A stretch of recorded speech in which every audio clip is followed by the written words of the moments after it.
Kristen Z, and welcome to another move of the week. Today's focus is going to be a little different. We're going to work on our rear delts, the back of our shoulders, our rhomboid muscles, our middle trapezius, and our lat muscles. Basically, all the muscles that give you a really beautiful sculpted back. So if you're going to a New Year's Eve party or anything like that and are wearing a halter top or a strapless dress, you're going to be good to go. So for this move, you're going to need a pair of medium weights. If you would like to make the exercise shorter and more intense, you can definitely go more than 5 pounds, which is what I'm using here. You can also do this with 3 pounds and still get a fantastic workout. So what you're gonna do is grab your weight handles, and the purpose of a heavier weight is actually to have enough room underneath that handle for your knuckles so that you're comfortable. I'm gonna make my way into a quadruped. So the shoulders are directly over the wrists, and the hips are directly over the knees. Hug your abs in and up, as always, before you start any exercise, and find your back in a neutral spine.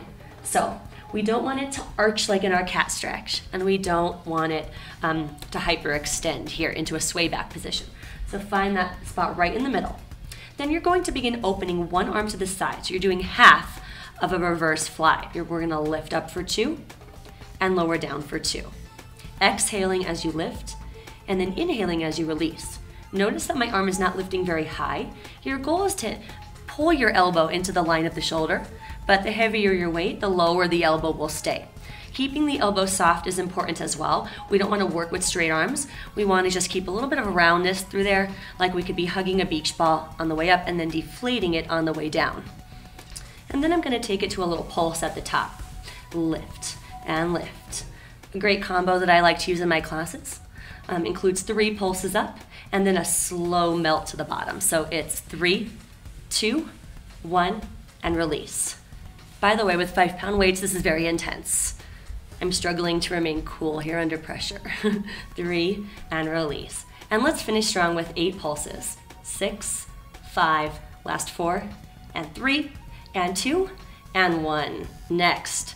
Grabbing a hold of both weight handles. Tuck your toes, come into a high plank position, and begin a series of chaturanga, aka tricep push-ups, with a row. So we're gonna drop, press, row, place the weight down, then other side, press, row. And so each time you row, you're gonna kind of swivel and open towards that side of the room into a side plank.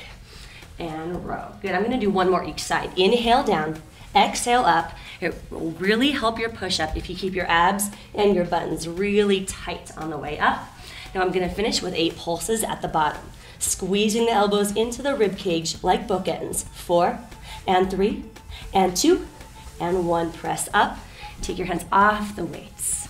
Settle into your child's pose with your seat melting onto your heels and your fingertips lengthening in front of you to stretch out those gorgeous back muscles that you just created. Inhale through the nose, exhale through the mouth, roll up through your spine, roll your shoulders back, and thank you so much for joining me. You're off to a great start with New Year's resolutions already, and I look forward to seeing you back at the bar soon.